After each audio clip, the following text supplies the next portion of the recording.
we are professionals here. Yes, we are. Click clack. We are professionals here. Yeah, Ryan, I will do that.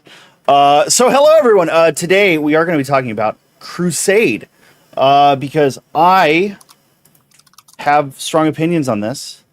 Namely, that I think that Crusade is everyone's favorite format that they've never played.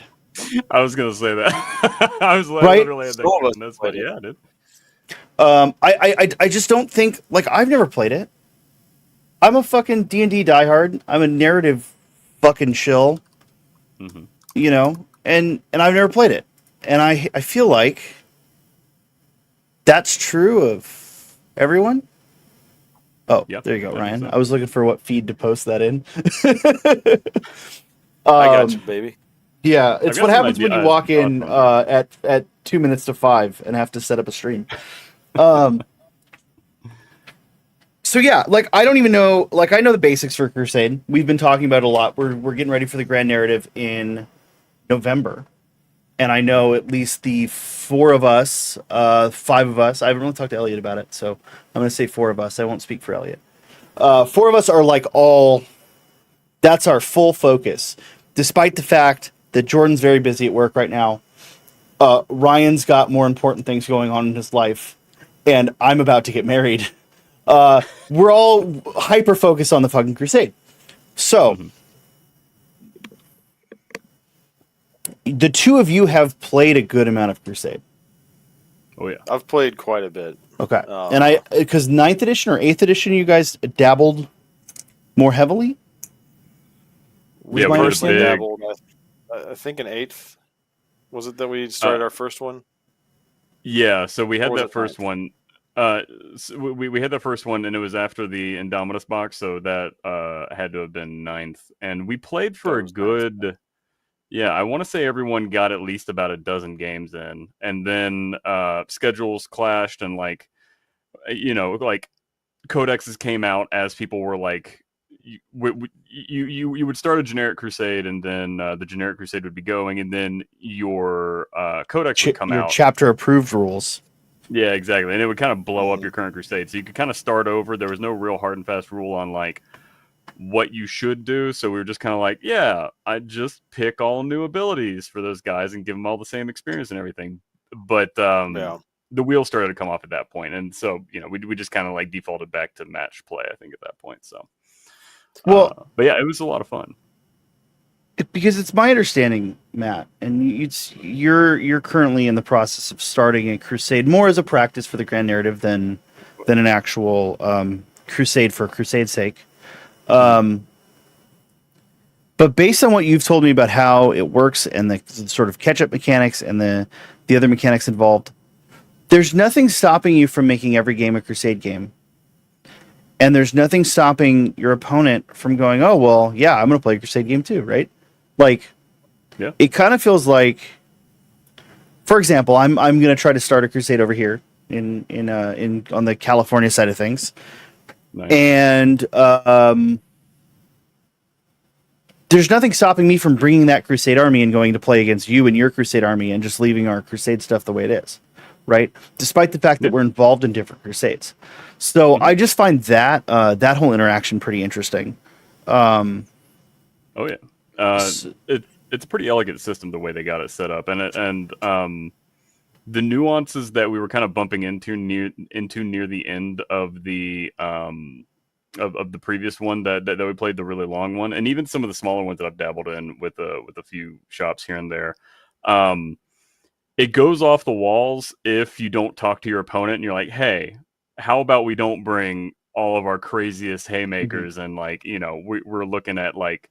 We'll get more into the weeds of it, but like, you know, 12 different Crusade buffs stacking on each other and chambering out like that. So like you can play those games, and those games are really fun, but it's almost like a spectacle rather than a strict tactical game, which is kind of refreshing. But you can boil it down. You can be like, hey, listen, let's aim for like 5 Crusade points basically, and or 0 if you want to try and basically do a faux matched play game. You could just do 0, and everyone should just roll in with their bare 2,000 points, you know. So well, and I'm sure there's a way to structure it. I mean, you had said 12 games into the other Crusade. Like that sounds like a good number to me. For Oh yeah, we were playing everyone all gets this 12 weekly. games in. That sounds like a good spot to end a Crusade. Maybe you go 20 games. I don't know.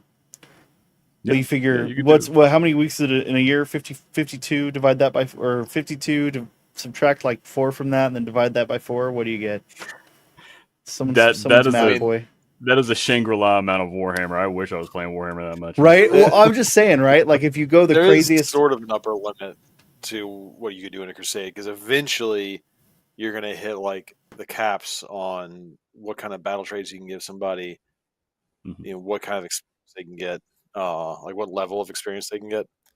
Yeah. And then it's just like you have this tweaked out force for 40k. You're playing these crazy battles, but there's not like advancement past that. That assumes that things aren't dying off your roster. If right? you And that's what I was going are to say was carrying That's around true. 3 scars, then they're pulled off your roster. So because I know the new rules have a lot of ways to pull stuff for things to die, right? Like so you can heal stuff also, but yeah, obviously. But like I don't know, maybe you just got to enforce some some sanity checks. To some it. sanity checks in there, right? Like if that's the way you want to play. All They right, have- let's before we get too in the weeds of like what we would change Mhm. or how we would implement a Crusade. What is Crusade? How do we play Crusade? And I see Carl in the chat. Carl, pay attention. I need you to learn this so we can start our Crusade. Hell yeah. So generally, It's- the grand narrative, you start with a 3,000 point Crusade force, but typically you start lower. You start with 1,000 points, give or start at take. 1,000, yeah. Okay. Yeah, typically you start with 1,000 point order of battle, I think is what they call it, Mhm. which is like everything that you have access to. It's funny. And then I wrote down a list of vocab words, Ryan. Order of battle and Crusade force are not used interchangeably, but they mean the same thing. Yeah. It's They present them both as different, as if they're different words, but it's like your order of battle is everything on your Crusade force. Your Crusade force is your total Crusade force. It's like, well, wait, hold on. Then that's the same thing. Why'd you delineate those differently? I think the document is Yeah. called the Order of Battle, and like That's exactly what it is, Matt. Yeah, is the it's document paper is is called the your Order of Battle, yeah. and then you need a Crusade card for each unit on your Order of Battle. And it's like, okay, you've overcomplicated this, like Mhm. already. But yeah, you can. I think I've seen it done where your order of battle or your Crusade force points limit. You can either have it like automatically increase, sort of like an escalation league, Mhm. or you can play it as written, where you have to pay requisition points to increase it by like 200 points per increase, I think, or 250 maybe. Yeah, one requisition buys 200 points, and that that automatic increase that that you're talking about, that was actually a house rule that we went into because Okay. in 9th edition, the order of battle increase stuff was I don't think it was 200 points. I think it was like 100 points, and so it was like an unnecessary amount of requisition sync, especially when you have a hard cap of 5. It just made Right. things kind of clunky, so it made it for easier for people to jump into as well. So you have a Crusade force of 1,000. You build your army out of that. Now I know in the grand narrative you start with 2 requisition. Is that true in normal Crusades? I think it's 5 actually. 5? Yeah, you start with Is 5. Yeah. Yeah. Okay. Mhm. Which is just not enough for you to give yourself 3 enhancements. Which is right. frustrating. Okay. And do we start with 5 in the grand narrative? Am I getting the number wrong? With 2? It's 5, yeah. Okay, it's 5. Yep. Okay. Yeah. I don't know where I and got the to. maximum that you can hold is 5. So. Oh, if- so you if have to. You were- basically have to spend those. No, Yeah, maximum is it- 10, at least in Pariah Nexus. I Okay. think. All right. I know that previous editions, specifically 9th edition, you needed to spend them like pretty much out the gate, because if you were to gain a requisition and you're at the max, that requisition just goes into the ether. You can't like go past the limit, whether it's 5 or 10. Yeah. So if you want to keep like 1 or 2 requisitions around, just because there's some special mechanics that interact with, but you want to keep a lean number. You don't want to be banking them for a long time. Okay. So Yeah. Red. I was just reviewing it, and I'm pretty sure it's 10. But okay. Yeah, that would be weird if But you yeah, start with so- 5 and the limit's 5. Just because Yeah. that's a good way to gotcha. Like, I could see some players thinking like, "Oh, I can't spend that till after my first game or whatever," you know. Like, but you spend it between games. If that's the wording of it, I could see that being a gotcha for people. How do you gain requisition? So, what is requisition? How do you gain requisition? Yeah. So requisition, you're automatically going to pick up a 1 requisition for completing a game, unless you have some rules that tell you otherwise. Some old Blood Angels rules were actually pretty friendly, wherein if you had Death Company units that were still alive on the battlefield at the end of your game, and you took a specific agenda that maximized the use of those, you didn't get your requisition because you had to spend extra resources at the end of that battle corralling all those guys back up. And so it wasted the resources that you would otherwise gain from the end of that battle. That's kind of funny. It's great, man. You can also gain extra requisition through victories, or I think there's some agendas that play with it, that play with extra requisition too. So if you're aiming for a specific amount, you can definitely like spike farm into it for a game or 3. So Okay, and Like and some what do of you the mission will give extra based on how you perform. do you spend requisition on typically? all sorts of stuff. It's one of the universal Yeah. currencies. Sure, So but like, so one of each- those things is increasing. One of those things is increasing your yeah. army size. One of those things I've got is the list here. Oh yeah, okay. Yeah, you can increase the supply limit. You can essentially give people enhancements. No, that's a battle trait, or is it requisition? No, that's a battle trait. Sorry. Oh no, it is requisition. I'm sorry.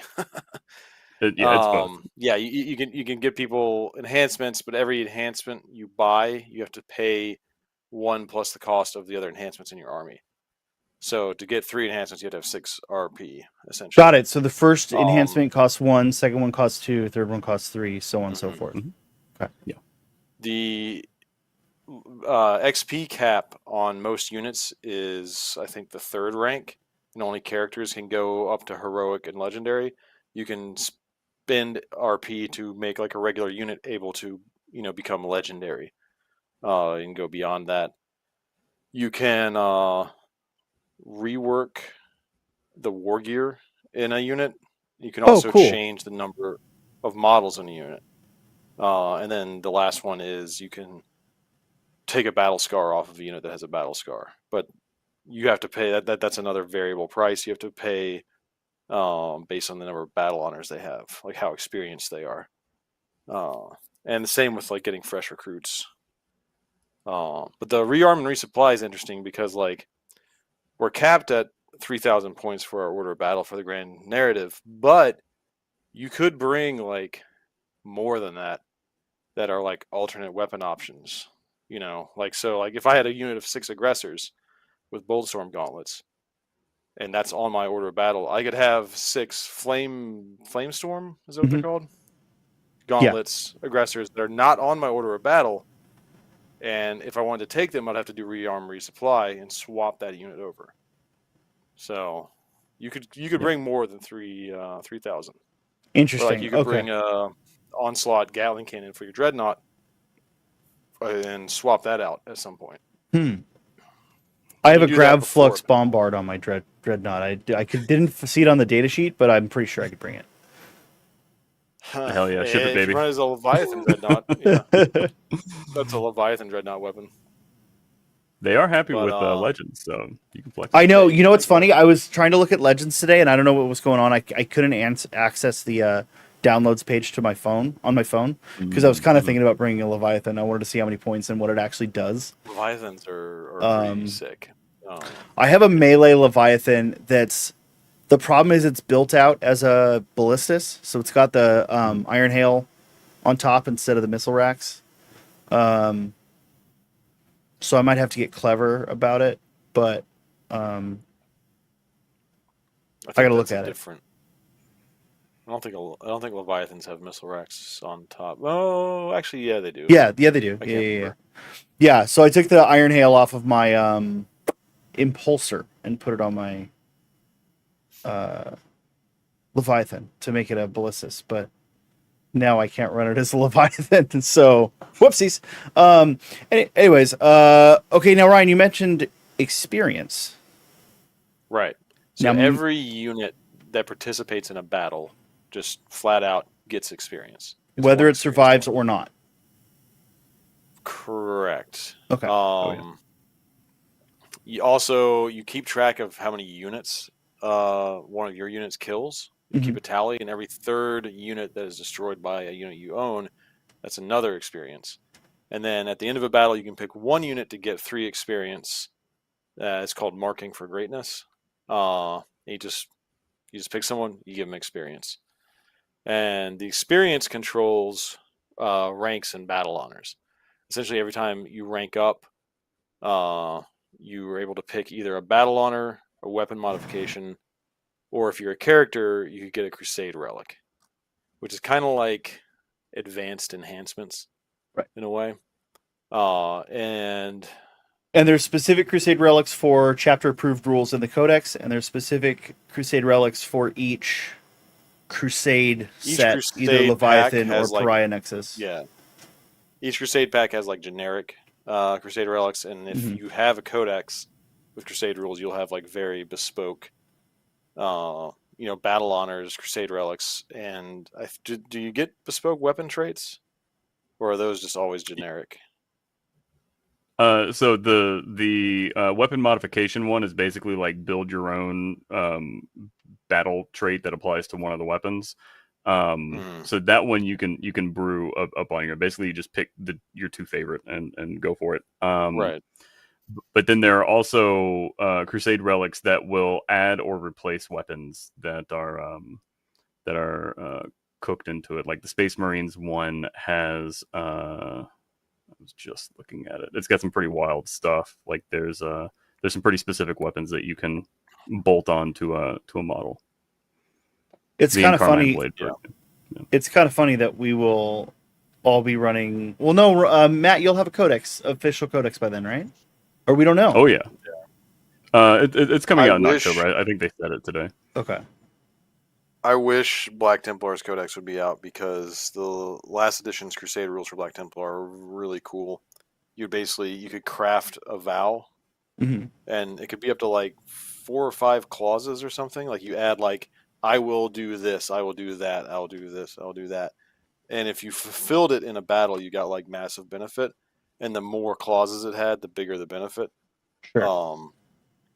Which would be really cool at like a grand narrative event, because you could make those and like literally make like a purity seal and stick it to yourself and be like, this is my vow. This is my vow. Yeah, that'd be rad. And if I recall, there were like battle honors to like make a guy become like the Emperor's champion. Like he has the visions and he's like, I gotta be the Emperor's champion now. And cool stuff like that, It's funny because the Emperor's champion is kind of the like Death Company, but it doesn't suck, Yeah, let's beat up Matt a little bit here. It's a little bit like that. No. I don't mean Death Company sucks like mechanics wise. I just mean like it sucks for the guy that's going into Death Company, right? Yeah, he's not having a good day. Right, he's not having a good day. He's fucked. Right. Yeah, Black Templar is Emperor champion. It's just like one guy gets really, really pissed off enough to attract the Emperor's attention, I guess. Whereas for Blood Angels, it's a dozen getting real pissed. It's also getting pissed off. It's a different kind of pissed off. Yeah, it's a little more emo, I guess. The Crusade rules for Blood Angels in 9th edition were kind of fascinating, actually. The entire this one has a pretty heavy focus on Death Company. But the previous entire book was you trying to keep your forces from falling to the Black Rage. That's pretty cool. One of the few things that you could do to reduce their because like basically you would have to do a check, this out of action check that happens, which I don't think we've gotten into the weeds on that yet, but the out of action check is a really big deal, or was a really big deal for Blood Angels. And if you failed that a certain way with certain units and they killed characters, especially so if they killed anything in melee in that game and they failed an out of action check, oh my god, dude, it was nuts. So they would build up these like lost to the black rage points, and then if they kept getting them after they were in the death company, then they were just gone. And so over a long enough time, if you played your crusade using all the Blood Angels rules, your guys would just inevitably have these tragic ends that you on a great enough scale can avoid. Basically, it was really cool, Sure. but it was also like, shit, man, I kind of want to hang on to this guy because I've invested a ton of time and energy into him. I know he's gonna go sooner or later. But there's one thing that you could buy once for each character or once for each unit, and it was like a ritualistic blood transfusion to clean it out, and you could do it exactly once ever. And that's like one of the few times I've seen it referenced in the Blood Angels lore of them being like, yeah, we don't know if this works or if it's a placebo effect, But we do a blood oil change every 3,000 miles. Yeah, you can do it exactly once and then it doesn't work anymore. But they admit that they think it might be a placebo effect. Basically, it's really cool, man. So. But going back to what you were saying at the beginning, I mean, we'll get into battle scars and stuff right now, but you were mentioning at the beginning, like, hey, sometimes this gets a little out of hand. It does sound like the Blood Angels have like an outlet for that maybe everyone else needs too, right? You know? Yeah, and so it's reinforced a bit from it was trivially easy in 9th edition to keep your guys alive artificially and not have it really become an issue. This edition kind of makes you go to the think tank a little bit on if you want to really take this scar or spend resources getting rid of the scar, etc. The cool thing about Blood Angels and specifically Death Company this edition is Death Company are able to get exclusive battle scars that have a debuff and a buff at the same time, but they still are under the rule of if you have 3 battle scars at the same time, then goodbye. They're basically true dead. They're off your sheet, etc. But there's a stratagem, or not, excuse me, a requisition that you can burn where the first time a unit fails, you can auto generate 2 battle scars on them at the gate. So it's basically like a suicide. Like, this is truly a unit of Death Company, and you shouldn't expect to hang on to them. That's great. How do you get battle scars? Yeah, so battle scars. The broad strokes of it is you track your kills, right? As far as units go, but at the end of each game, you collect every unit that has died or has gone out of action or HP or out of models, however you want to look at it, and you roll a die. And I want to say that battle scars are. It's called the out of action test. And let me just make sure I don't misspeak here. Yeah. It's basically anytime a unit is destroyed in a battle. Yeah. So out of action, you roll, and it happens on a. Let's see here. Is it a 1 or a 2? Is it a 1 or a 2, or is it just okay? Yeah. So you roll a d6 on a 1. You pass. If you roll if you roll a 2 or up, you pass. If you roll a 1, you choose whether you suffer a devastating blow or a battle scar. I think there are restrictions on which one you can choose now. You can't just like take random hits that wouldn't mess you up, because in 9th edition what you could do is, like, if a unit picked up a battle scar and that was like the first thing they did in the game, you could just for free pull them off your data sheet and put a fresh unit on. And so there was no like penalty in that. It was kind of cheesy, it's kind of gamey, but everyone kind of did it because you didn't want to start with the unit that was, they lose like 1 or 2 experience doing that, but it's not the end of the world. Yeah, right. So the only time you can take a devastating blow is basically when you're trying to avoid battle scars. You have to have battle honors, and then you select one of the battle honors and remove it. So your battle honors can go away from out of action failures. Battle scars are basically kind of the inverse of battle honors. And some of the obvious ones are you cannot advance and you're -1 to move. Or each time you take a battle shock, leadership, or desperate escape, or out of action test, you subtract 1 from the result. Stuff like that. So it basically penalizes you in a bunch of different ways. And every once in a while, you'll get a scar that doesn't matter, right? Like I kind of don't care if my Desolator Marines have -1 to their movement. You know what I mean? Like, okay, cool. Is there like a -1 to range attacks that my Templars don't give a shit about? I mean, yeah. There's going to be all sorts of stuff like that. The 10th edition ones are a lot cooler though. So Deep Scars is a pretty funny one. Each time a critical hit is scored against this unit, that attack automatically wounds this unit. So you like anything shooting or swinging at you has lethal hits no matter what, right? And so that kind of debuff is It's funny because like how do you remember good. like how like that's so much extra to remember in a game. You That's gotta have it one on of the the reasons have it on the why. unit card. Right. Mm-hmm. Yeah, That's why like and I know some people have said like, oh, it's so much easier to track this on an app or whatever. That's why I like to do this on paper. Right. Just 'cause then I have the unit card and it's attached. I Photoshop it to attach it to its whatever they call it, order of battle card that has all its stats, and I can just look at it and be like, here's its normal rules, here's all the other bullshit. It's all there. I don't think the app does that. So No. Administratum is the app that we're talking about. Yeah, Administratum is great. Yeah. Administratum takes care of a lot of goofy stuff that I would otherwise mess up. Mm-hmm. However, in the middle of a game, pulling up Administratum and like juggling all this stuff in the middle of a game is no bueno.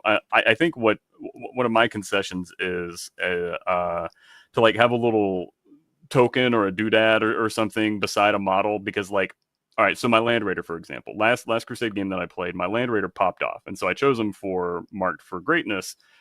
I bought a thing that basically is like, it gives him extra super duper armor, and the way that translates into game stats is the first one of the times he's allocated damage, I can choose to just zero that out. So if someone gets a lucky melt on my Land Raider and I know it's going to be like 5 damage, I can be like, okay, once per game, I'm going to go ahead and zero that out. I really need to find a way to track that, and so I don't accidentally use that twice per game or forget to use it for the entire game and my Land Raider blows up, right? So tracking that's really important. So having a doodad on there that, you know, you could even make it flavorful, like it's a little armor token that you just take off the top of the tank, or you know, you could craft a little bit with it or something like that. Or you could go the I was gonna say you can go the 10th edition route and do a Servo Skull or an Armorium Cherub, or if you're Dark Angels, a little hooded guy. Yeah, or a servitor that's just ready to fucking eat. Oh, I have I have the servitors from look. I'm a little kit bash obsessive, and I've got all the servitors from Grimaldus and Helbrecht that I've now ruined my Grimaldus and Helbrecht kits beyond use. So those are my tokens, I guess. Yeah. So Crusade has a billion little things like that. Making a bunch of little cherubs and then a bunch of little servo skulls could be a good way to do it, as long as like your opponent doesn't get confused that like they are just for the Crusade. I say it doesn't matter, because the Armorium Cherubs and Servo Skulls already are used for once per game abilities. Token reminders anyway. Yeah, they already travel with squads. You can put cherubs on people for battle scars, skulls on people for. Oh, sure. Yeah, I think maybe not for. I think you do it to mark once per game abilities or something like that. I think is the way to go. Right. I don't know if I would do it for battle scars. I think I would find a like just use a little like chit, a little red chit or something for a battle scar. For but I think you could make like a little tiny smoke marker. Yeah, for battle scar. Yeah, that's good. Yeah, that's good. It's chugging along.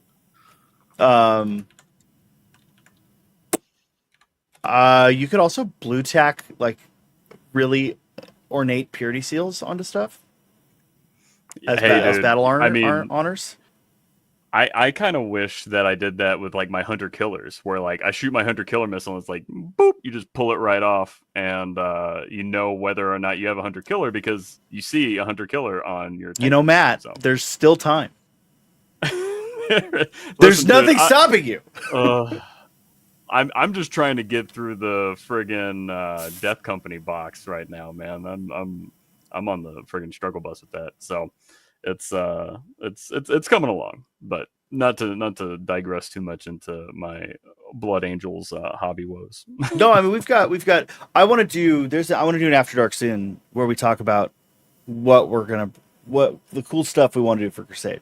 Because I know all of us have at least one cool thing that we want to do.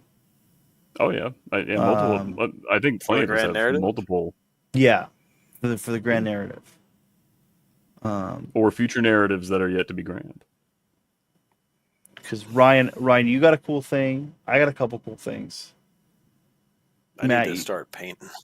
I know. Yeah.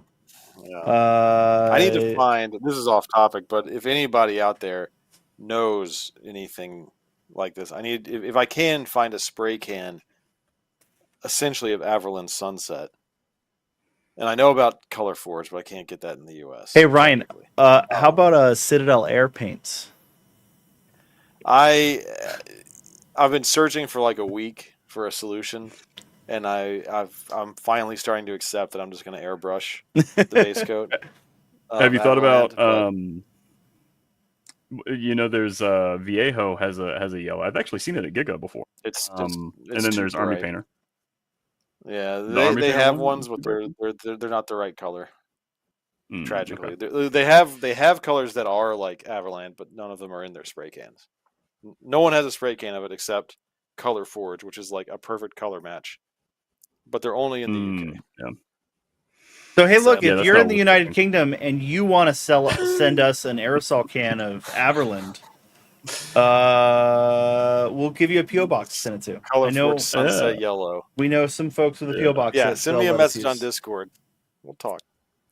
And the shipping is going to be triple the cost of the can because it's aerosol.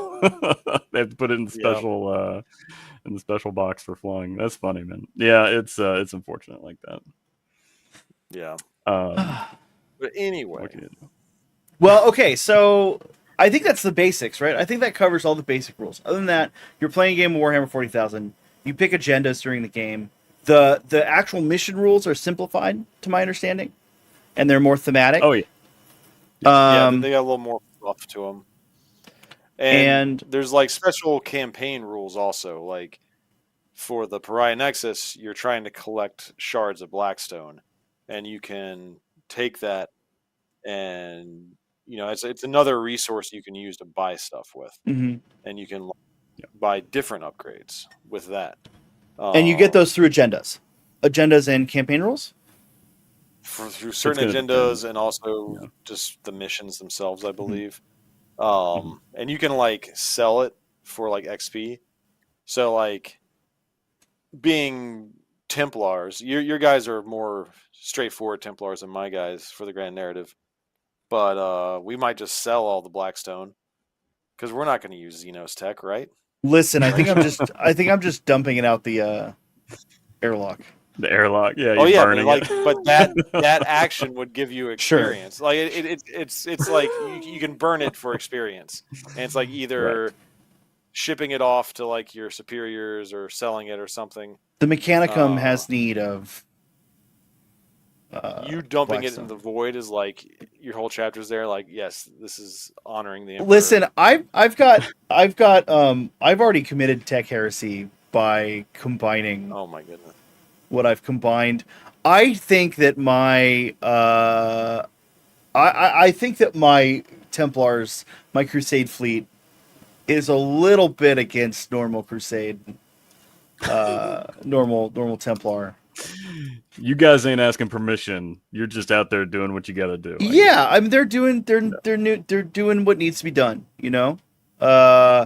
And I think the way I justified that my fleet master is former Deathwatch, so Deathwatch does a lot of things that are a little a little questionable, right? Yeah, all right. Yeah. The old Deathwatch supplement where like there's a Tau rail rifle with just 1 million purity seals stapled to it. Well, no. So not only is it a 1 million purity seals, but there's a Tau head. Oh yeah. In the middle of the rifle barrel with tubes all through it, and then it's just covered in purity seals. I know that because I've modeled it. Oh, I have a guy with one. It's a long vigil. Actually, now we have like actual Deathwatch weapon rules again, but I haven't paid attention to that. That's not for me. I've heard you can play a black-clad Space Marine army. Yeah, I'm playing a black-clad Space Marine army. Yeah, I'm playing a black-clad Space Marine army. They're much cooler than not any chapter. Now you have Costco brand. too. They're much cooler than Kirkland's signature Space Marines. With that'd be funny. So- Can we make Kirkland's signature That would be Space Marines? That's how we get Tony. Yeah, When the we did Kirkland the chapter. Yeah, whole build thing at Ashen's bachelor party, he Mhm. painted his knight as a Kirkland knight. Oh my god, that's how we do it. That's how Yeah. we do it, man. Chapter Get 'em. Master Kirkland A Kirkland He's special. already played a just little Land bit of Raider. Warhammer. this Just week. a little bit. Oh, Yeah. Secret, okay. All right. sneaky Warhammer. But anyway, not to diverge into weird inside jokes. Sean, We said we wouldn't have any Crusader rules, Sean, but we will have access to like the Space Marine Codex one. Right. Well, that's what I was getting at earlier. Was that we just pull from the generic Space Marine for now. Now, when we get our Crusade rules, do we have the option of pulling through either? I Do Do we believe once so. again, as Divergent chapters, we're better than everyone else? so Yeah. unfortunately, yeah. So with Blood Angels, so the entire Space Marine thing is they're all right. So requisition is essentially the generic overall currency, right? Each campaign, each Crusade book, whether it's Leviathan, Pariah Nexus, the custom one that we're going to play for the Grand Narrative, or any of the future ones, they're all going to have their own like Crusade currency. Each faction has its own faction currency. So the faction currency for Space Marines is honor. And the way that you do that is you play through and complete Oathsworn campaigns, which are basically a bundle of 3 games, and you want to do certain things during certain Oathsworn campaigns. The Blood Angels have access to 2 extra types of Oathsworn campaigns. Oh, okay. So basically, we just have more options there. And the Blood Angels still use the honor system, but there's certain things that you can only do on Blood Angels units with the honor system. Because of this, and like the codexes are amazing. Like I want to say the Tyranids one is their faction currency is eating and devouring planets, and you do that over the course of like 4 or 5 games, and you're through each different step of an invasion. Like there's seeding, there's defeating, and then there's eating, and there's other stuff in the middle of that. It's really crazy. The Genestealer cults, I want to say theirs is diplomacy. No, it's Tau. It's Tau who's diplomacy. They're basically playing Civ 5 in their in their Crusade roster. It's the most nutso thing ever. The problem that happens with that is when someone's playing an index faction and they're playing against someone who has all these cool things. And in my opinion, that's the one thing that you got to watch out for when you're doing this, where you want to have, generally speaking, everyone doing an index faction or everyone doing a fully fleshed out like my book, right? And maybe even like, so if someone was running around with an index faction and they're stuck on, I'm trying to think who's stuck on like Thousand Sons, right? If someone's running around with Thousand Sons, they don't have any rules yet aside from what the Crusade offers them, and the generic stuff. They're it out yet. So I would probably try and play as many games as I could with my demons, because same boat. If I start dropping, all my crazy super faction upgrades, it's gonna feel less balanced, I guess, in my opinion. Sure. But that's just something to be aware of because all the codexes aren't out yet. So just to put that on people's radar. If Is there a way you could handicap or where you can handicap that? So you track whenever anyone gets like XP and like gets a bonus essentially from the Crusade rules, that unit or whatever gets a Crusade point, and you have a tally of the Crusade. You have the points value of your army, and then when you like form and muster an army from your order of battle, it has points and Crusade value points. And if you have a deficit, if someone's beneath your Crusade points level, they can get buffs for that game, and that's what's supposed to balance it out. They get to based on how big the gap is, they get to pick certain kinds of buffs to make it even. They're called blessings, which are more right? like general armor. Yeah, I can't remember what they call them. They're more sort of like general army wide abilities that they get, as opposed to like unit specific and flavorful abilities. and that's how it balances it out. So it's like if someone has an index, it's not the end of the world. They still have access to Crusade rules and relics and battle traits, but it's just not as army specific. It's not as like bespoke and fun, I guess. But and also, am I wrong in saying that if I'm trying to, let's say, rack up honor, does that mean I'm probably racking up less Blackstone, for example?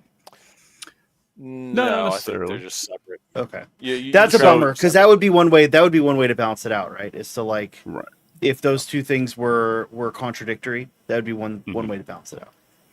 And so the way that you focus on that. If it was like that, you'd have to choose between like advancing like the campaign storyline or your army storyline. Sure, I like that they're separate. You advance them both in sequence.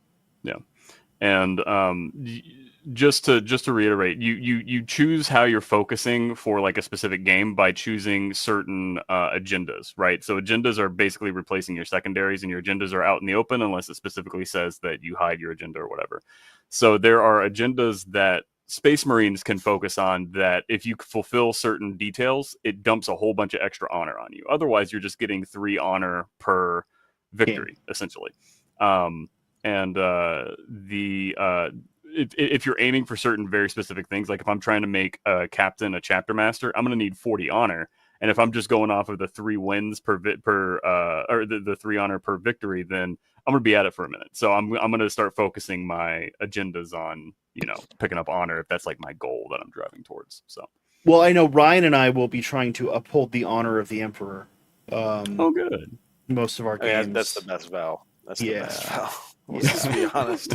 Unless we're situational. Yeah, unless we get matched against and there's a stratagem that lets you pop them anyway. So yeah, I mean, if we get matched against like Thousand Sons or something, then we're suffer not. You still want uphold.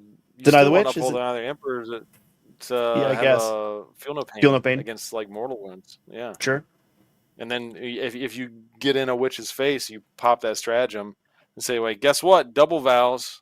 You triggered my trap card," and then you kill him. You've activated my double vow trap card. Yeah. Okay, cool. Well, so here's my question. Do you think there's a world where we could just stop doing matched play? I do, but not everybody. See that? I'm not saying. Let me clarify. Let me clarify. I don't mean. I think we may have lost Matt, and he's frozen in a funny face. Oh, I think he's just really considering this idea. He's deep in thought. He's in the think tank. He's communing with. Am I on? He's back. Shit! Am I back? Yeah. Hey, was that me or was that like everyone? No, that was just you. That was just you. You were frozen in a very like fuck. All right. Face. But anyway. Yeah. Matt, the question was, do you think there's a world where we could just ditch matched play as a whole? And how would you feel about that world? Because there's this dichotomy, and Matt, you and I, Brian, and not to say that you have, I know you've also played Magic the Gathering, but Matt and I talk a lot about Magic the Gathering and sort of that, last week there was this idea of the 70%, the 75% power level, right? Yeah. What a topical thing, by the way. For is Sully Singleton Magic, like blowing up? Is Sully Singleton still a podcast? Go check out Sully Singleton. I bet you they got a great episode on it. If you don't know who that is, you probably better know them as the Warhammer podcast. I don't know if they still do Sully Singleton. I assume they do. They do. Yeah. They do.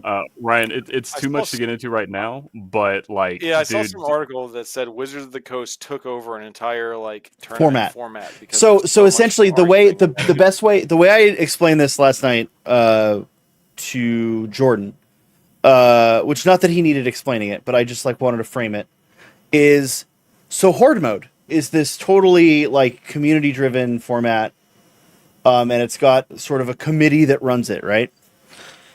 So imagine if they passed that on, they were no longer in a position to run it, and they passed it on to someone. Let's say they passed it on to us, right? They said, "All right, here you guys go.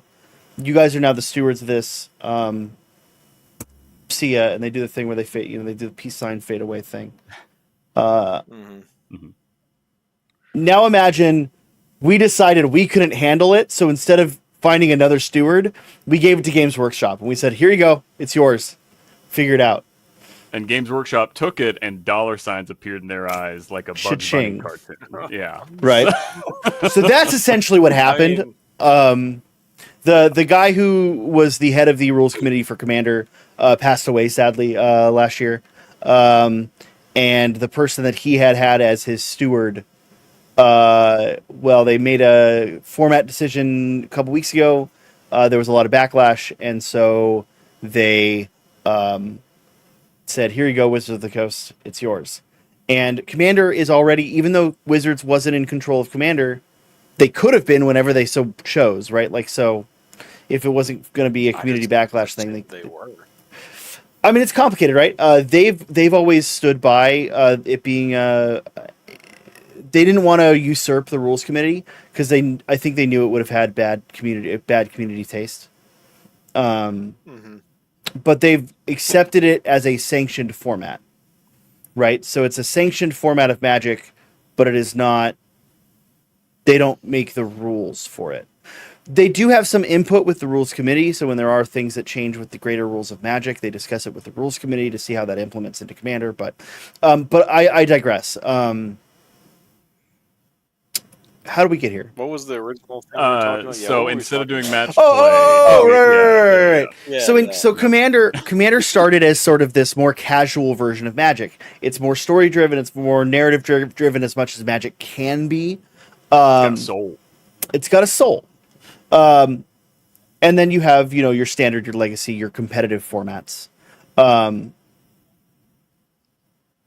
Why can't Crusade be that? Why isn't Crusade that, rather? Okay. I'll tell you. Because I've played Commander. I know enough about Magic to know why it's different. With Commander, I have right now in a box that actually I pulled out recently. Like 3 or 4 Commander decks. That has it's got one Commander deck. It's a shitty one because it's made with like 2nd and 3rd edition cards.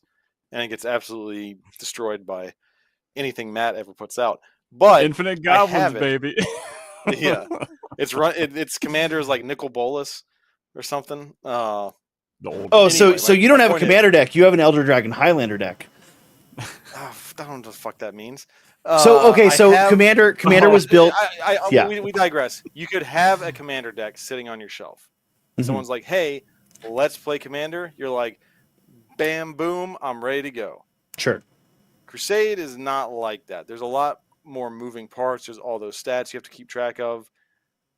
You could play Crusade all the time and be like, okay, we're figure out like how long doing like a full Crusade takes your group and divide the year, like do it every quarter maybe. Like, hey, this is the new Crusade. And you could throw in like a deeper narrative to it that people could participate in if they wanted to. But it is more work. Whereas like a match play game in 40k, even though it is like the competitive one and not the casual one like Commander is, you could just have a 2,000 point list. You know what it is. You have to update it every now and then when points values change, but you can just grab that off the shelf. Boom, you're ready to go. You're ready to play. It's very pickup game. Okay. Capable. Crusade's not super pickup game capable because you have to have all the documents tracking all the points and everything. Sure. So let me frame it this way. Then I'm curious on your take on this. Because I kind of alluded to this at the beginning of the stream. If everyone's using an app like Administratum, whether or not they're using it at the table, but so long as they're tracking game records in Administratum, right? It is a good way to double check. Like, I don't get me wrong. I think Administratum's great. I wasn't meaning to like poo-poo it. No. I don't think you were. But I also think that you're more likely to use Administratum if it's week-to-week games versus like the Grand Narrative. It's like all at once, right? Like it'd be an excellent way to like keep track and keep a record of your Crusade roster and allow other folks to check what's on paper if you're doing paper. Well, and it also gives the option if you're checking with other people. Yeah. Right. It gives the option of other people to go like, oh, what's Ryan's Crusade Force look like now? It's like D&D Beyond, right? Like I value D&D Beyond whether or not my players are using it at the table. I make sure they are tracking their stuff in D&D Beyond so that I can go reference it if I need to, right? Sure. So what's to stop if, say, everyone's using Administratum, and you guys are playing your Crusade games. I come into town and I go, well, I've got my Crusade force. Ryan, let's play a Crusade game. Right? There's So nothing to stop it. yeah, so I That's what think they there. want to happen, actually. Yeah. They would like that. My point is like,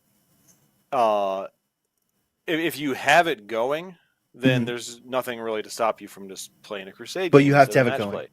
But if I'm just like sitting in my room, and Haven't someone played in 6 out of the months, blue yeah. is like, let's play a Crusade game, and I'm like, okay. There's like a lot more setup I have to do. Sure, absolutely. In that moment. Okay, that's fair. But so then for active players like us, and when I say like us, I should really mean like you guys, because you guys are way more active players than I am. We play like once a week in Jordan's kitchen. No, but you play more games than that, right? Like, and I don't play once in anything, right? I'm an active hobbyist more so than I'm an active player, right? So what's to like for players that are actively engaged? Why is Crusade not more common? And I mean for players that are more actively engaged with a play group, right? Like you guys have a play group, you know. Part of it is also when you're playing a match play game. Granted, I don't think there's anybody out there who has like an encyclopedic knowledge of all the Army's unit cards, but in general what they can do and like what their weapons are, and you could look it up. And before a battle, look at their index. You actually can't, Ryan, unless you've bought the codex. Wahapedia. You can look up their stats and be like, okay, this is it. But if you're doing a Crusade, unless you have access to their order of battle, which Administratum will let you do, you don't necessarily know like if that unit has some crazy Crusade relic or has like a weapon upgrade. So there's just more research you have to do to like really know what you're walking into, and more explanation like when you get to the tabletop, like when people are going through their units, they're like, this guy can do this, this, and that. Like there's usually like 2 or 3 things a unit can do. In a Crusade there might be a laundry list, and it's just more to keep up with. It's less casual in a sense because there's just more depth of information. Sure. It should be run more casual in gameplay terms because it is like a more narrative thing, and like power levels are, they're balanced, but it's not as balanced as like raw 40k, in my opinion. Okay, cool. You can get some crazy combos. Yeah, I think one of the reasons as well is 40k really wants, especially with the ethos of 10th edition and kind of the design philosophy shift that we're seeing, they want pickup games to happen basically as fast as possible, both for fairness and tournament's sake, and for like faster games, more accessible games, simplified rules, all that fun stuff. 40k still has a big ask of anyone trying to get into it, especially if you're playing irregularly and you're not playing like in a standard group, or if you're playing, like just in certain pockets. The Crusade stuff is a bunch of homework on top of that already large ask. And if everyone in the group is already willing to, or already has invested that additional momentum, then everyone's able to ping pong off of each other, and even off of other groups that have done the same amount of legwork very, very effectively. In fact, you could even play against someone's match playlist and then just give them a whole bunch of buffs from the Crusade points, right? Because they would be effectively running around with like the enhancements that they got, and then that's it, right? That it kind of doesn't come up because a lot of people, I think, expect a very, very balanced game because of all this investment, and Crusade necessarily has to shore up a little bit less of that to provide a more interesting experience, right? Sure. So the most recent Crusade game that I played, it allowed me to give my death company infiltrate, which I knew that I had first turn because I played the little attacker defender complicated mini game. So I got to put infiltrate on my death company, and I knew I had first turn. So I knew that I could charge literally anything in the battlefield if I put these guys in the front and it was just gnarly, man. Right. So like that that mission wasn't made to be balanced in all sorts of use cases. It was made to be interesting, and it ended up being very interesting, actually. And did your opponent have fun? I believe he did. Yes, Okay. he was able to the story that kind of emerged and painted out in such a way was he was able to stealthily extract two Tau sympathizers and diplomats underneath my nose while I focused on basically sending my death company to a glorious combative end. So I was focused on one thing, he was focused on an entirely other thing, and the mission was just kind of the mission, right? And it kind of it painted a narrative picture as we go. However, if you're tracking win-loss ratios and you're worried about point differentials, you're not going to have as much fun with that, right? And some people who get that much more chest kind of like board game kind of magic, like tournament grinder. Yeah, they want to win. Fun. Yeah, they want to win, and Right. yeah. So it's different. It's the difference between orange juice and apple juice, man. They're both juice, but some people want to drink orange juice, some people want to drink Sure. apple juice. Sure. Yeah. Okay, so then It's different from Commander because Commander changes the fundamental rules of the game. Crusade changes the unit rules. Like it would be like if you had a mode of Magic where you were able to rewrite some of your Magic cards in your deck, and your opponent didn't know exactly what they said, and that would be like you'd have to sit Right. there and be like, okay, this is what I've changed. It would immediately not be as quick and easy as Commander is now. well, Ryan, you don't know about Mind Goblin. I don't want to. Yeah. Gleemax. Hold on. Gleemax is not a real card, right? Like Gleemax is explicitly silver border. I don't know, man. Okay. It doesn't. So there's a card called Blank. There's a card called I don't Blank. need to know about this. Great. Well, anyways, Mind I don't Goblin. need to know about this. This Magic the Gathering. Listen. Here's my follow up question. So I've asked about the viability of it. Would you want to play predominantly more Crusade than match play? Oh yeah. Period. Absolutely. I think it'd be fun. I want to play more narrative games in general Sure. than like match play games. They don't, and a narrative game doesn't have to be part of Crusade. Right. And No, obviously I the Crusade yeah. meshes nicely with it, but I want to like just be like, okay, what's the situation we've walked into? Talk it out, set up some terrain that's very thematic and not just a bunch of obscuring L's, and like play a cool looking battle as opposed to like attempting to make it as fair as possible. Sure. You know. I wanna pull Elliot's comment here. Bundad Elliot in the excuse me. Is that Elliot? I don't know. There we Is go. that Elliot? I don't Is that know. Elliot? Elliot 2.0, baby. Elliot does not care if the game's super balanced, and I agree with that. Right? I'm totally with him there. I get frustrated when I get blown out, and I've seen my friends on the Slam sector get frustrated either when they get blown out or I've seen them get frustrated when they blow someone else out too, which is a mark of a good player. It's nice when it is balanced, but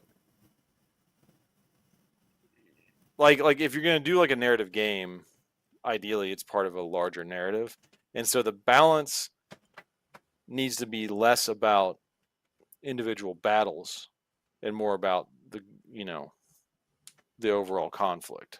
Yeah. And Yeah, and I think you know, I think like I don't know. I think that something like Crusade would give me more of a drive to play more actively. And I know, it's a lot of, for me, it's geographical. It's where I am and who I'm around, right? Were I, Right. let's say, in your guys' neck of the woods, I would play a shit ton of 40k, right? But as it stands out here, like the people that I play 40k with are not nearly as engaged with it as I would like to be, or as they are. So yeah, I mean that was kind of this was fun. This was an interesting thought experiment. Like for instance, I was pretty sure about this when we were starting up the stream, and I doubted myself, and now I don't know. I'm pretty sure in the map campaigns that I was involved in that we were using Crusade rules. The risk hammer. The risk hammer, yeah. But like in that, the way that was set up, explicitly we had battles that were like 2,000 points versus 1,000. It was I remember that. Just straight out the bat, not balanced. Mm-hmm. But because it was this big map thing, like losing a battle, it was like you're making a stand to hold the line so that other people can push in other areas. Right. You know, it had this greater narrative. Yeah. And like, so like I went into some battles where I had like hardly anything versus like a full fucking Space Marine army. But if I was able to like kill a bunch of units and like take down their army values, so they lost like armies on the big map, I was like, hey, that was a victory for me, even though my army got wiped off the board. I did enough damage to hurt them more than they hurt us. And so like if you're gonna do more narrative stuff, having something on the back end is important. Okay. Because it makes situations like that. Like I don't really, after experiencing that campaign system a couple times, I don't really condone doing mismatched point values. Sure. I think there's ways to do it, but that's a whole nother. Yeah. That's a whole nother conversation. Now, Ryan, I have a question for you. I don't know exactly the details of that risk hammer, but it's funny. I'm glad you brought this up because this was something I thought about last night as I was like thinking about what we wanted to talk about today. Have you played either the old Battlefront 2 or Empire at War? Like Star Wars Battlefront 2? Yeah, Star Wars Battlefront 2 or Star Wars Empire at War. Wasn't that like a third-person shooter? Mm-hmm. Yeah. I played Battlefront 2, yeah. So Battlefront 2 had a Galactic Conquest mode. Yeah. Which is, in my opinion, the best way to implement something like this because it's real simple. It's real like bare bones, right? Bunch of planets, lines between the planets, right? Yeah, you don't get that. It's like For Honor with their battle map. Have you ever played For Honor? Right. No, but I think I've seen it. I've seen it though. It's got like a territory map. It's like it's essentially like a fighting game, a medieval team fighting game. Yeah. Just a couple of modes, but every battle you play affects like this map of the world, and the factions take territory, lose territory, and you can tell where to send your troops based on how well you do in your games. Is that kind of what? Because I don't remember the galactic map from. Yeah, it's just a win. It was just a raw win loss. So the way it worked, when you got to a planet, you did it. So both Battlefront 2 and Galaxy at War had the same system for their Galactic Conquest mode. Which is why I bring up the two, even though one's an RTS and one's a third-person shooter. So you get to the planet, you do space battle, and then you do a planetary battle, and whoever wins gets the planet, right? So, and you could, if you're a defender and you win the space battle, then it pushes the opponent off right there in the space battle. So, like in 40k, like. Whether or not you want to do this much boarding action or kill team, right? Like you could do the space battle with boarding action or kill team, and then you do the. I mean, I know. Like there's. I have dreams. Right, I know. I'm with you. I'm with you, Jordan, about Big Hammer. And then I have. I've got Big Hammer. And hold on, I don't remember what Big Hammer is. Were you not there for Big Hammer? You don't have to share it. Hammer concept. I'll tell you what I think Big Hammer is. Is it Warhammer with with the action figures? With the McFarlane action figures? I've seen Kill Team that way. That shit is ridiculous. So long. I don't want to keep. Oh no! I know what Big Hammer is. Let's talk about that in a future episode. Let's save that for a future episode. I know what Big Hammer is. Yeah. Broadhammer is like playing a campaign across all the games. Like right. That's what I want to do. You do void battles. You have boarding actions. You do Battlefleet Gothic, planetfall stuff. Hell, throw in some Space Legion Marine 2? Imperialis. Bring it up. It's like what? Play an operation? No, you hopefully we get private lobbies for Crusade for Long War. Oh, yeah. Maybe. Fingers crossed. Oh yeah. But anyway. So, Sean, I have seen something close to what you are originally talking about in analog form in shops. Specifically, I've seen it in Denver and I've seen it in one Berkeley shop. And what they did is they had a board that was painted up very nicely, and it's a peg board, and you have a little keychain with your faction on it. And it's basically King of the Hill, and you want to attack up or to the sides if you're trying to get a more advantageous matchup, and you have to defend your position from people attacking you from below. And each of these games, you can do a set amount of actions like per like round, which is a week. And you're going to be, if you're at the top, you're going to be playing like 2 defensive games because you got 2 people jockeying for your position. And then you try and see if you can hold where you're at, or if you can beat the person ahead of you and take their spot, or to the sides of you. And each of these positions was represented by like a little planet that had a little name and a little like, thing going on. And you see who can, beat who and who can be king of the hill for as long as possible before they get usurped or the campaign ends, right? It was really cool. And so that's something that like an old school analog version of it. Obviously you need to make like some rules for like the keychains going up and attacking other keychains and stuff like that. But it's got some bones on it. You know what I mean? Yeah, like I think that's there's got a something reason here. to fight. Yeah. I like Broadhammer, Broadhammer, Ryan. But I think we need a way for Broadhammer to work without, if someone really doesn't want to, like if someone really doesn't find joy in Kill Team, right? Like they need a. Well, yeah. So I don't know how much we want to get into this. I've got some like, thoughts. You and I can. In some of the formats, in my idea, you would have like your admirals, who are your Battlefleet Gothic players. You would have your, strike commanders, whatever you want to call them, for like Kill Team.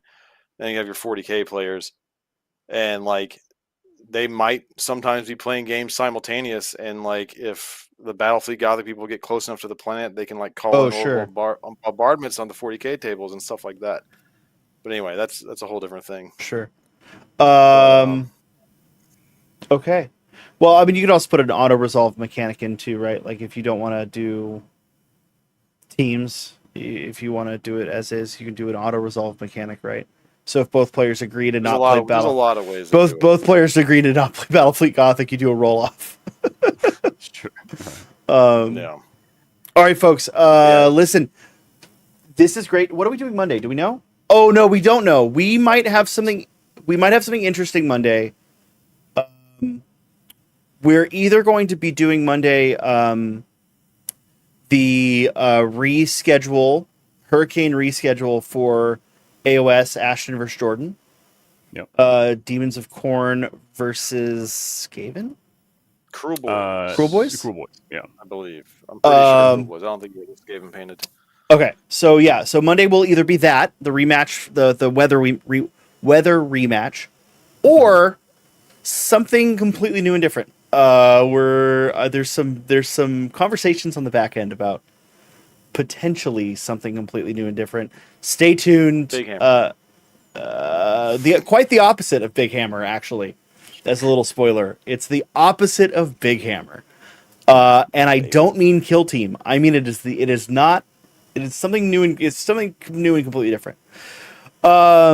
So yeah, go tune in Monday. But real quick before we go, I want to do a quick little plug. Tomorrow night at 8 p.m. Eastern, twitch.tv/isthatElliot. Our boy Elliot has some interesting stuff going on. And I don't know if I'm allowed to say like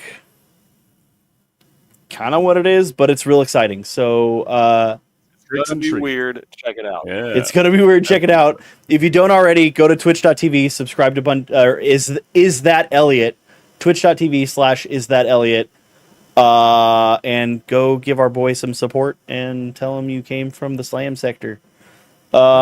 But otherwise, yeah, we've got all our socials. We've got the Discord. If you're new here and you want to go hang out with us in Discord.